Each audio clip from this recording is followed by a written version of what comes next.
through 2 3 net meetings, resolved to go to Imo and Abia, even before the situation in Kaduna came up.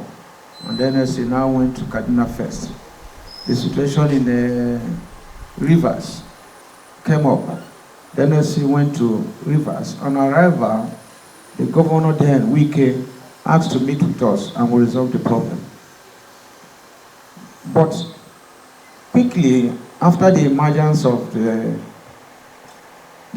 governor of Imo State then, he attacked the NLC secretariat Owerri during the time of Ayuba Waba and took over the secretariat for 9 months. Mobilized talks in our secretariat in Owerri.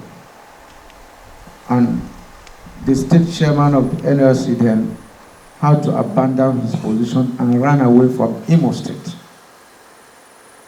And then we were looking for who will take position of NLC chairman. And then somebody of the vice started acting. The NLC sent a delegation to Imo, headed by Comrade Nasiru, the current Kebbi State governor, to reach some understanding with the governor then.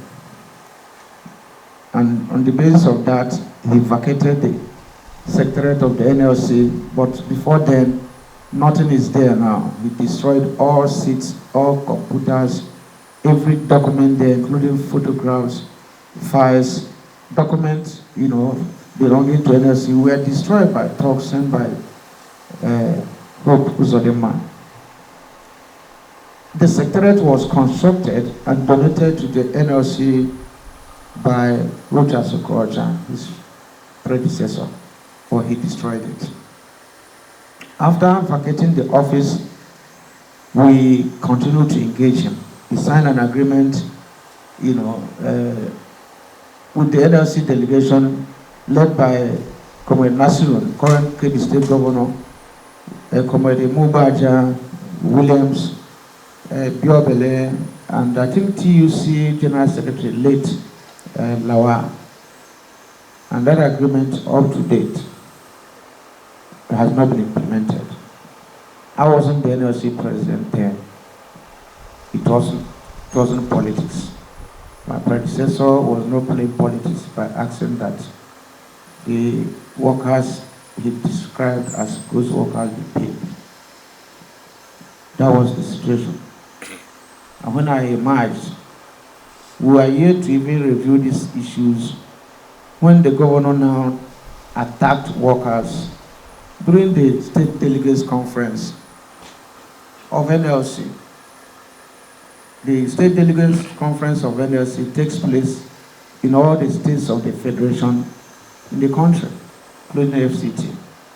It was only in Imo that the governor, after the Commissioner of Information called me to tell me that they don't want a candidate in that contest. And I explained to him that we don't put people out whose union has sponsored, that if they have a candidate, they should keep on supporting their candidate. But we can't tell people not to contest because the governor prefers the other candidate. Governor sent talks that day, they disrupted the election. I called them to continue with the election. They continued and he sent policemen to disperse them. We appointed the caretaker committee and responded. Some people who call themselves elders asked for 2 weeks to resolve the matter. I appealed to the neck of the NLC that people, these are from my state, they say the elders need 2 weeks, and that they say they have discussed with the governor. In 2 weeks they will address this matter. That 2 weeks went into, I think, almost 40 weeks now. The so-called elders have not said a word.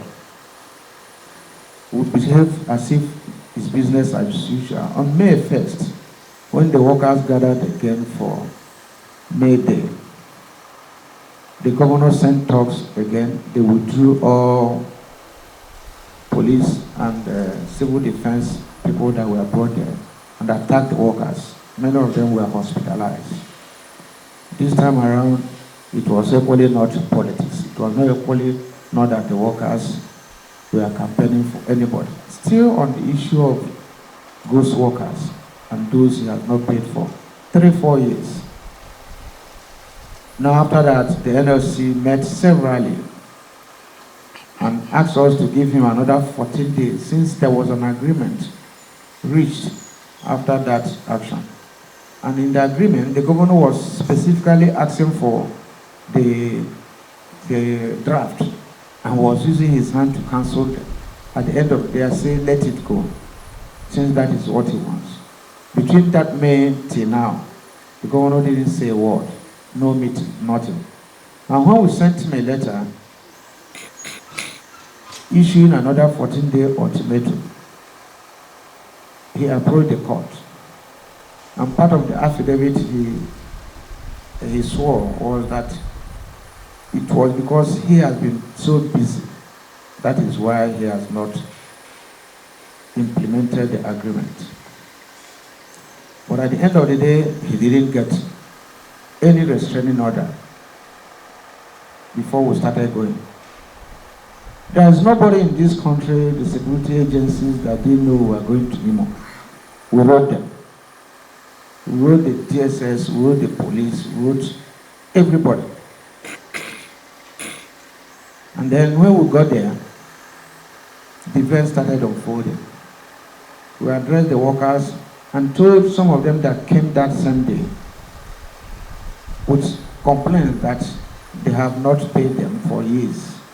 And we said that will happen tomorrow. Ask all the people they were owing to come out, since the governor was saying he has paid everybody, so that we can assemble them for the governor to see the thousands of people, assuming he was not aware.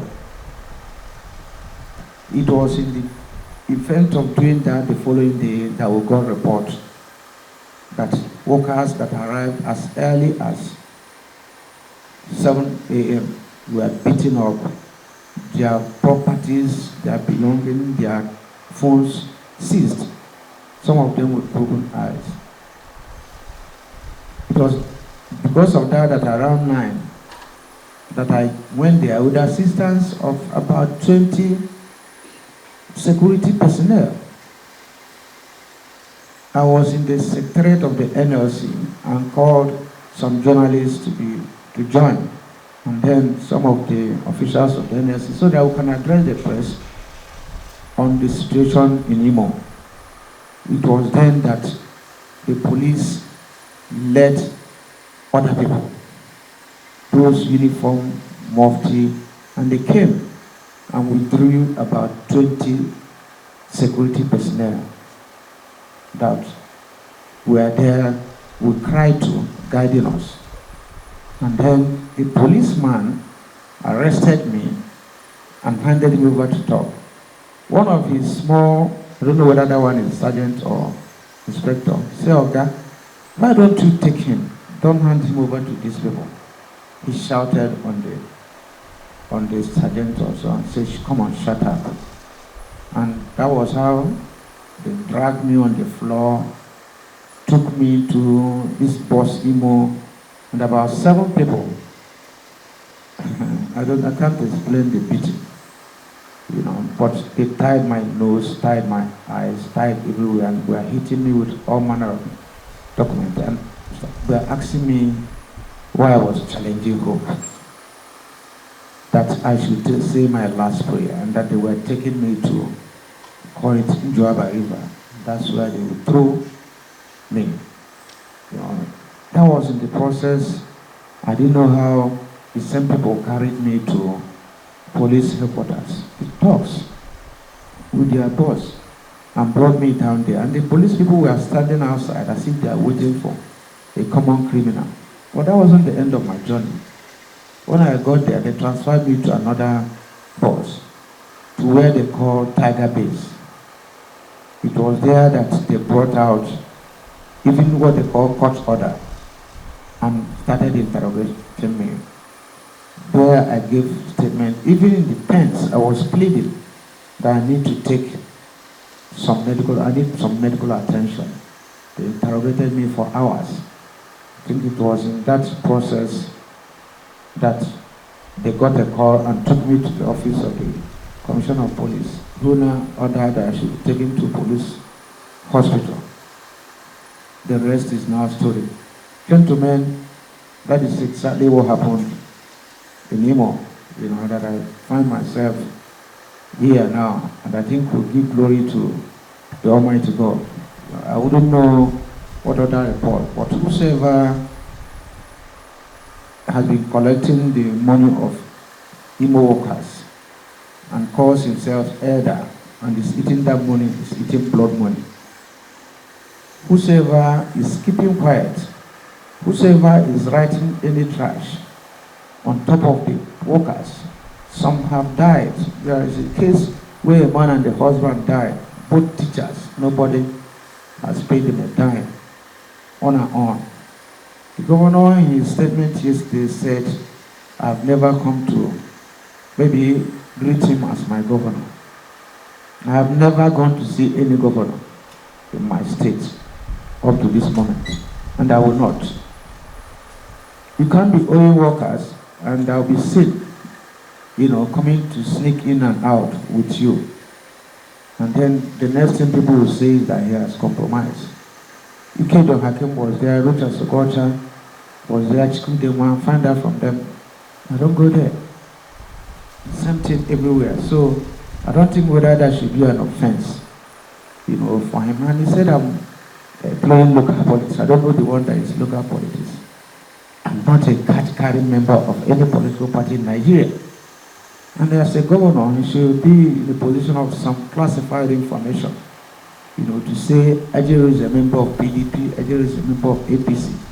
Just as said here, I've attended 2 rallies in my life. One was that of Adam Soshomoli, who happened to be APC.